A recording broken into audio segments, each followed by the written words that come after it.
Hi guys, welcome back to my channel. ನಾನಿವತ್ತು ಮಸಾಲೆ ವಡೆ ಮಾಡೋಕ್ಕೆ ತೋರಿಸ್ತಾ ಇದ್ದೀನಿ.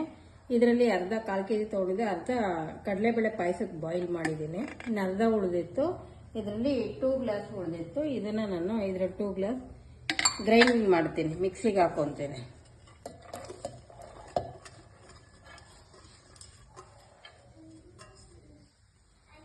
ಇದನ್ನು ಮಿಕ್ಸಿಗೆ ಹಾಕೊಂಡು ಮಿಕ್ಸಿ ಗ್ರೈಂಡ್ ಮಾಡ್ಕೊತೀನಿ.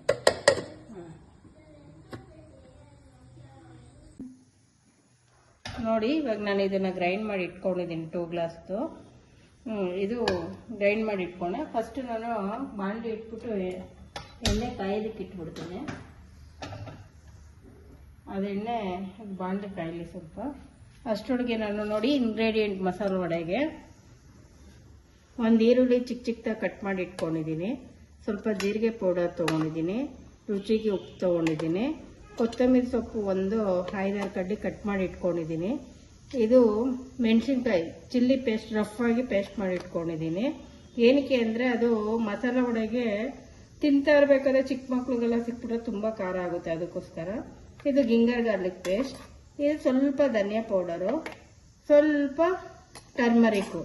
ಧನಿಯಾ ಪೌಡರ್ ಹಾಕಿದ್ರೆ ಏನಾಗುತ್ತೆ, ಡಿಫ್ರೆಂಟು ಟೇಸ್ಟ್ ಬರುತ್ತೆ, ರುಚಿ ತುಂಬ ಚೆನ್ನಾಗಿರುತ್ತೆ. ಸ್ವಲ್ಪ ಕರಿಬೇವಿನ ಸೊಪ್ಪು. ಇವಾಗ ನಾನು ಇದು ರುಬ್ಬಿಟ್ಕೊಂಡಿಟ್ಟಿದ್ದೀನಿ. ಇದು ಬಾಣಲೆ ಕಾಯ್ತಾ ಇದೆ. ನಿಮಿಷ ಒಂದು 250 ml ಅಷ್ಟು ಆಯಿಲ್ ಹಾಕೊತಾ ಇದ್ದೀನಿ.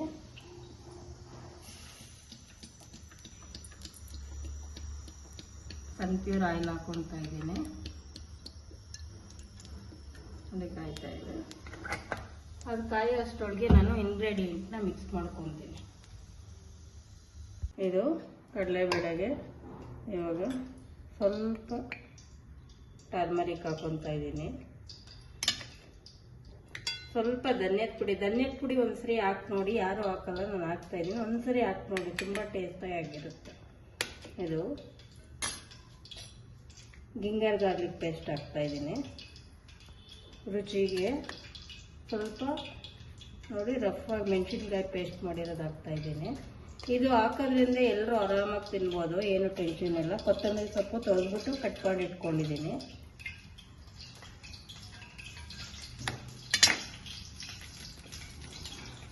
ನೋಡಿ, ಸ್ವಲ್ಪ ಉಪ್ಪು ಹಾಕ್ಕೊತೀನಿ. ಉಪ್ಪು ನಿಮ್ಗೆ ಎಷ್ಟು ಬೇಕೋ ಅಷ್ಟು ಹಾಕ್ಕೊಳ್ಳಿ. ಮತ್ತು ಜೀರಾ ಪೌಡರ್ ಹಾಕ್ಕೊತಾ ಇದ್ದೀನಿ, ಸ್ವಲ್ಪ ಜೀರಾ ಪೌಡರು. ಮತ್ತು ಆನಿಯನ್, ಒಂದು ಆನಿಯನ್ನು ಚಿಕ್ಕದಾಗಿ ಕಟ್ ಮಾಡಿ ಇಟ್ಕೊಂಡಿದ್ದೀನಿ. ಇದೆಲ್ಲ ಆದಮೇಲೆ ಸ್ವಲ್ಪ ಕರಿಬೇವಿನ ಸೊಪ್ಪು ರುಚಿಗೆ.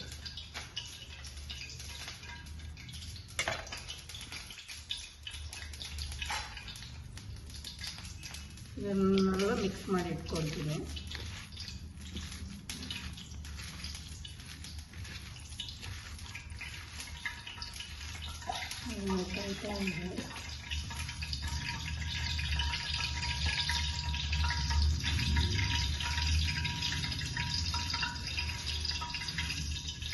ಕ್ಲೀನಾಗಿ ಮಿಕ್ಸ್ ಮಾಡ್ಕೊಳ್ತೀರ. ಕ್ಲೀನಾಗಿ ಮಿಕ್ಸ್ ಮಾಡ್ಕೊಳ್ಳೋದು ನಿಮಗೆ ನೋಡ್ಕೊಳ್ಳಿ.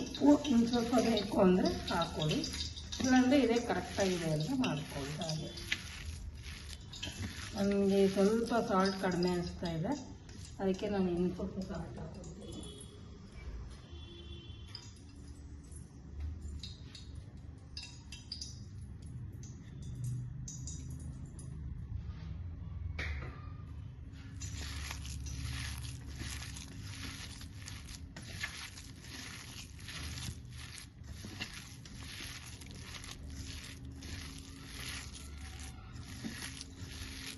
ಕ್ಲೀನಾಗಿ ಮಿಕ್ಸ್ ಮಾಡಿಕೊಂಡು ಒಂದು 2 ನಿಮಿಷ ಹಾಗೆ ಬಿಡಿ.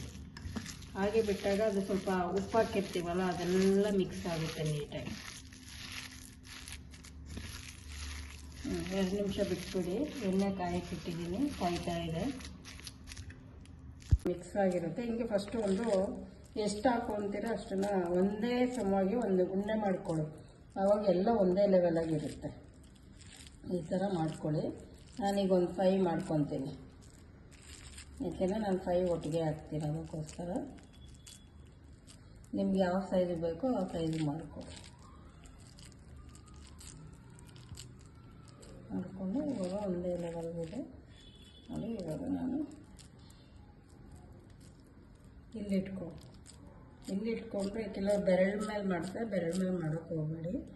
ಈ ಥರ ಸೈಡಲ್ಲಿ ನೋಡಿ, ಈ ಕೈ ಹಿಂಗಂದರೆ ಸಾಕು, ತುಂಬ ಚೆನ್ನಾಗಿ ಬರುತ್ತೆ. ಎಣ್ಣೆ ಕಾಯ್ತಿದೆ ತುಂಬ. ಇದು ಒಂದೊಂದೇ ಈ ಥರ ಮಾಡಿ ಬಿಡ್ತಾರೆ, ಒಂದೇ ಲೆವೆಲ್ ಬರುತ್ತೆ.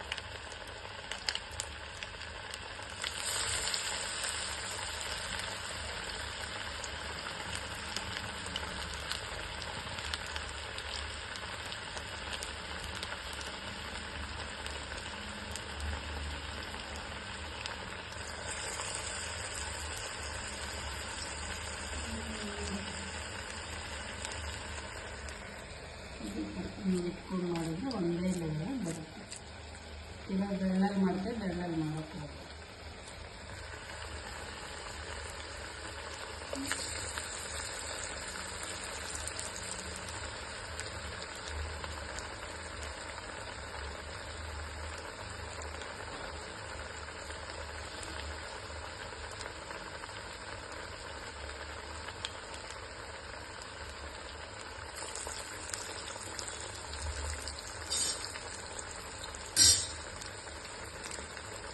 ನೋಡಿ ಬೇಯ್ತಾ ಇದೆ. ಹೀಗೆ ಒಂದು 5 ನಿಮಿಷ ಬಿಡಿ, ಬಾಯ್ಲ್ ಆಗ್ತದೆ.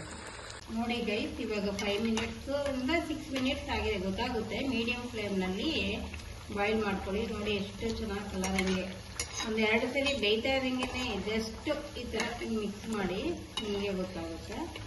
ನೋಡಿ ಇವಾಗ ನನ್ನ ಕೈ ವಡೆ ಆಗಿದೆ. ಇವಾಗ ಎಷ್ಟು ಚೆನ್ನಾಗಿ ಕಾಣಿಸ್ತಾ ಇದೆ, ನಾನು ತೆಗಿತಾ ಇದ್ದೀನಿ. ನೋಡಿ ಕಾಣಿಸ್ತಾ ಇದೆ, ಚೆನ್ನಾಗಿ ಕಾಣಿಸ್ತಾ ಇದೆ, ಬೆಂದಿದೆ. ಮತ್ತು ಬೆಂದಿದೆ ನೋಡಿ ಗೈಸ್. ಈಗ ಸ್ಟವ್ ಆಫ್ ಮಾಡಿದ್ದೀನಿ, ಕ್ಲೀನಾಗಿ ಬೆಂದಿದೆ, ಗರಿಗರಿಯಾಗಿ ಬೆಂದಿದೆ. ಇದ್ರ ಜೊತೆಗೆ ಪಾಯಸ ಜೊತೆಲಿ ಹೇಗೆ ಕಡಲೆಬೇಳೆ ಪಾಯಸ ಜೊತೆ ತಿನ್ನೋದನ್ನು ತೋರಿಸ್ತೀನಿ. ಇವಾಗ ಜಸ್ಟ್ ಇದನ್ನು ಮಾಡಿದ್ದೀನಿ, ನೆಕ್ಸ್ಟು ಆ ವಿಡಿಯೋ ತೋರಿಸ್ತೀನಿ ಗೈಸ್. ದಯವಿಟ್ಟು ಇಷ್ಟ ಆಗಿದ್ರೆ ಲೈಕ್ ಮಾಡಿ, ಸಬ್ಸ್ಕ್ರೈಬ್ ಮಾಡೋದನ್ನ ಮರಿಬೇಡಿ ಗೈಸ್.